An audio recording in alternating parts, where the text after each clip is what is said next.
जय हिंद। आप देख रहे हैं लाइव टाइम्स, आपके साथ में हूं वंदना सिरोही, मेरे साथ हैं संजय यादव और आज हम बात करने वाले हैं उत्तर प्रदेश में योगी आदित्यनाथ के आदेश की। जी हां, नवरात्र का मौका है। हमने आपको दिखाया भी तस्वीर में किस तरह से नवरात्र पर उत्तर प्रदेश में दरअसल योगी आदित्यनाथ ने आदेश दिया है कि पूरे 9 दिन बिल्कुल धार्मिक स्थानों के आसपास यानी 500 मीटर के दायरे में किसी भी तरह की मांस की दुकान, अंडे की दुकान, मीट की दुकान या मछली की दुकान नहीं खोली जा सकती है।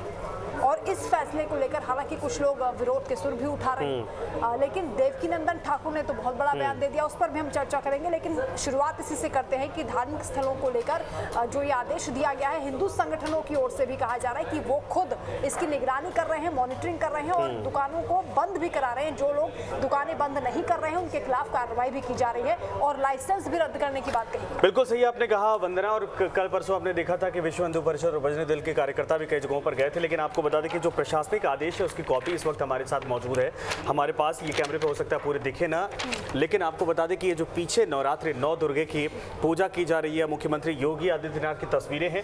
और ऐसे मौके पर ये सरकार का दायित्व बनता था कि जाहिर सी बात है शुद्धता का ख्याल रखा जाए। हालांकि सीएम योगी से एक मामले पर सवाल किया गया था कि जो कांवड़ जाते हैं उस दौरान भी सारे, उन्होंने कहा कि जाहिर सी बात है हम किसी को रोकते टोकते नहीं है, लेकिन हम शुद्धता का ख्याल रखते हैं। तो ये हिंदू संगठन जितने भी उनकी तरफ से मांग की जा रही थी कि भाई इतनी मदिरा की दुकानें हैं, इतने मांस की दुकानें हैं, मुर्गे मछली की दुकानें हैं, इसको कंज्यूम करने वाले बड़ी संख्या में, ऊपर से अभी रमजान चल रहा था उस दौरान भी इसकी डिमांड खूब बढ़ी थी। तो ऐसे कंडीशन में ऐसा ना हो कि जो लोग आस्था रखते हैं माता दुर्गा में, 9 दुर्गे में 9 दिन व्रत रहते हैं और शुद्धता का ख्याल रखते हैं, किसी भी अनजानी गलती की वजह से भी उनका ये व्रत भंग ना हो जाए, पवित्रता को मेंटेन किया जाए, यही कहा गया था देवकीनंदन ठाकुर की ओर से संजय। और उन्होंने कहा था कि अपनी पवित्रता को अगर बचाकर रखना है तो अपने लोगों को ये कहिए कि नवरात्रि का सामान जो है अपने लोगों से खरीदें, यानी मुस्लिमों से ना खरीदें। ये भी उन्होंने सवाल उठाया। देखिए देवकीनंदन ठाकुर तो खैर कथावाचक है, उनका मसला अलग है, लेकिन सीएम योगी एक खुद अपने आप पे ब्रांड है। और सीएम ये जानते हैं एक योगी होने के नाते कि जब 9 दुर्गे चलता है या नवरात्रि चलता है तो वो क्या क्या अनुष्ठान किए जाते हैं और कैसे वो पवित्रता मेंटेन की जाती है। इसीलिए उन्होंने कहा कि जितने भी धार्मिक स्थल हैं यानी मंदिर जहाँ पर हैं पूजा पाठ होते हैं उसके 500 मीटर यानी कि आधा किलोमीटर के दायरे में ऐसी कोई भी दुकान नहीं खुलेगी जिसमें मांस, मदिरा, मछली, अंडे का सेवन या उसका खरीद फरोख्त बेचा खरीदा जाता हो।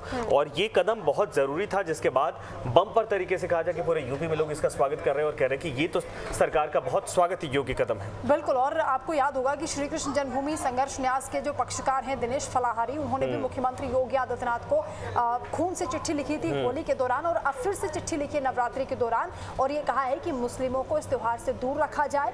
इसके साथ ही उन्होंने मांग की है कि लव जिहाद जो लोग करते हैं या जो प्रसाद में थूक देते हैं ऐसे लोगों पर कड़ी से कड़ी कार्रवाई हो।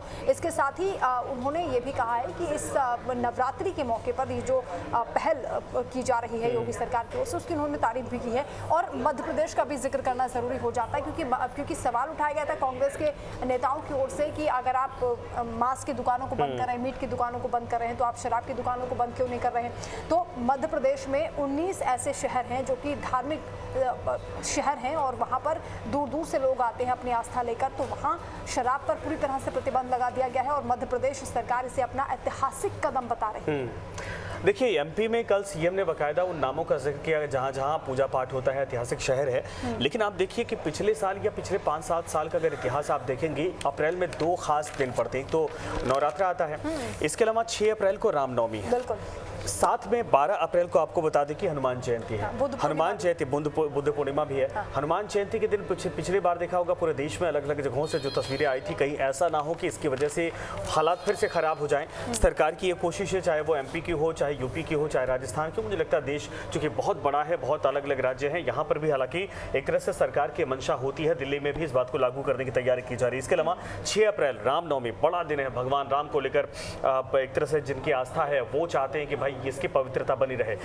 9 दुर्गे यानी नवरात्रा से लेकर रामनवमी से लेकर बुद्ध पूर्णिमा से लेकर और हनुमान जयंती, ये तमाम जो त्यौहार पड़ने वाले हैं अप्रैल के महीने में, इनमें ये हिंदू त्यौहार हैं जिनकी मान्यताएं बहुत ब्रॉड होती हैं। अभी आपने देखा होगा कि जब प्रयागराज में महामेला लगा हुआ था, महाकुंभ लगा हुआ था, उस पूरे दायरे में इस तरीके से इन दुकानों को बंद कर दिया गया था। और ऐसे में जो हिंदू पक्ष के लोग थे या हिंदू जो हैं संस्कृति को मानते हैं, सनातन को मानते हैं, उनकी तरफ से उस शुद्धता का एक तरह से एक वातावरण बनाया बनाया गया था। और सरकार की यही कोशिश है कि फिलहाल 6 अप्रैल को ये बंद किया जाएगा, 12 अप्रैल को बंद रहेगा, बुद्ध पूर्णिमा को भी बंद रहेगा, और जब तक नवरात्रि पूरा चल रहा है तब तक किसी भी हाल में यूपी में जो सरकारी तौर पर दुकानें हैं उनको खोलने के परमिशन है, लेकिन वो भी आपको बता दें कि जो तिथि तय की गई है उस दिन बंद रहेंगी। और 500 मीटर के दायरे में अगर कहीं भी मंदिर है, कहीं भी धार्मिक स्थल है, तो उसको खोलने के लिए मनाही है। इस बात को लेकर अधिकारियों को, डीएम को लेकर तमाम जो बड़े अधिकारी हैं और खाद्य आपूर्ति विभाग के भी जो अधिकारी हैं उनको जिम्मेदारी सौंप दी गई है। सीएम की तरफ से सख्त आदेश है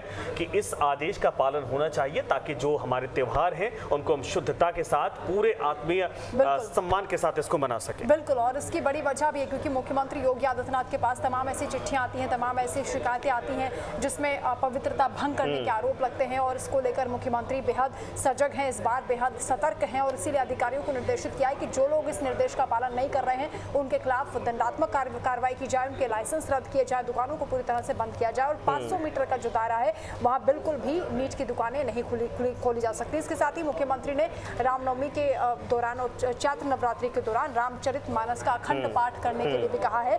और इसके साथ ही ये भी आपको बता दें कि ऐसा इसलिए भी किया जा रहा है क्योंकि समाज में जो आपसी समरसता है उसका भाव बना रहे, और जो त्योहार हिंदुओं के होते हैं या जो मुसलमानों के भी होते हैं, ऐसे मौके पर कई ऐसे जो ठेकेदार होते हैं, धर्म के, आदेश है जो उसका वो अगर पढ़ के हम लोग दर्शकों को बता दें। श्री रामचरितमानस का अखंड पाठ करने के निर्देश है सीएम की तरफ से। इसके अलावा मुख्यमंत्री ने चैत्र रामनवमी के पावन मौके पर सभी जिलों में श्री रामचरितमानस का 24 घंटे का अखंड पाठ आयोजित करवाने के निर्देश दिए हैं। उन्होंने कहा कि 5 मार्च की दोपहर से शुरू होने वाले अखंड मानस पाठ की पूर्णाहुति यानी वो संपन्न जब होगा वो 6 मार्च को रामनवमी के मौके पर होगा, और श्री राम नवमी के दिन दोपहर 12 बजे श्री राम जन्मभूमि मंदिर में जब रामलला को सूर्य तिलक के साथ पूजा की जाएगी, सूर्य तिलक किया जाएगा, तब जाकर ये जो अखंड पाठ होगा वो समाप्त होगा।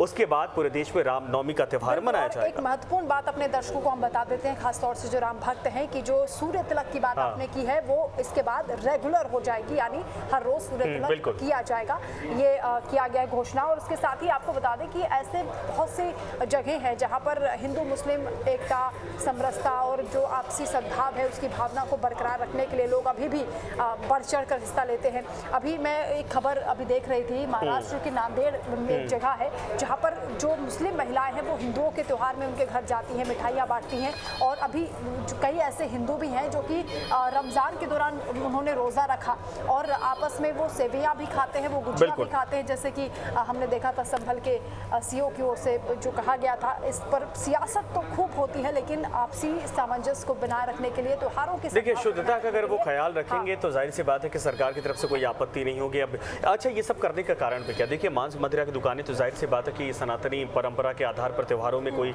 सेवन नहीं करता है, लेकिन जो बीच में जिहाद के शब्द के तौर पर थूक जिहाद का और न जाने क्या क्या किया गया था, उसके बाद लोगों के मन में एक अविश्वास पैदा हुआ था कि अगर इनकी दुकानें यहाँ पर लगती हैं, इनके फूलमाला की दुकानें होती हैं, इनके व्यवसाय यहाँ पर होते हैं, तो ये जानबूझकर इस तरीके से हरकत करते हैं। सीएम कई बार इस बात को लेकर अवेयर कर चुके थे कि भाई ऐसी हरकत मत करिए, हालांकि बाद में कार्रवाई शुरू कर दी गई थी।